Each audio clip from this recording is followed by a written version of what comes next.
Alors moi je suis vidéaste et je suis aussi anthropologue. En fait, j'ai fait à la base une formation de photo et ensuite de vidéo documentaire. Et puis après ça, je suis un peu tombée en anthropologie. Donc l'anthropologie, ça a quand même déplacé ma pratique. Avant, j'avais tendance donc plutôt à avoir une approche documentaire. Et puis l'anthropologie, ça m'a poussée à aller un petit peu plus loin dans la façon d'interagir avec les gens que je rencontrais.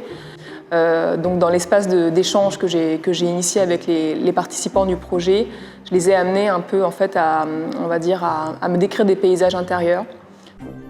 Je me vois allongé. Je me vois allongé Sur l'herbe. sur l'herbe. Dans cette salle, en fait, il y a deux œuvres. La première, celle que vous voyez derrière moi, c'est une installation vidéo qui met en lien deux personnes. Donc une personne originaire de Nouvelle-Calédonie et une personne originaire du Québec. Il faut savoir qu'elles ne se sont jamais rencontrées, elles sont donc à des milliers de kilomètres de distance. Et moi, j'ai créé en fait des rencontres interposées virtuelles. Dans un premier temps, en fait, je demandais à chaque personne de me décrire donc, des paysages identitaires associés à leur sentiment d'appartenance ou de chez soi.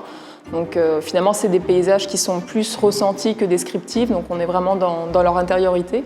Dans l'autre œuvre que je présente dans cette exposition, en fait, c'est un ensemble de séquences qui ont été filmées à cheval sur les deux territoires pendant donc une année, qui m'ont amené de territoires vraiment aux antipodes, donc de Fermont dans le nord québécois jusque dans le sud de la Nouvelle-Calédonie ou dans les îles, parce que c'est un archipel. Donc dans des contextes, on va dire, très, très distincts, mais tout en jouant un peu sur les symétries ou les résonances ou au contraire les contrastes de ces deux histoires collectives qui ont quand même des liens en termes d'expérience, on va dire, collective, où on réfléchit sur comment des mémoires collectives peuvent se faire résonance et peuvent se faire écho, et puis de quelle manière finalement on peut se reconnaître dans l'histoire de l'autre, autant collective qu'individuelle. C'est ce que je vois autour de moi. C'est ce que je vois autour de moi.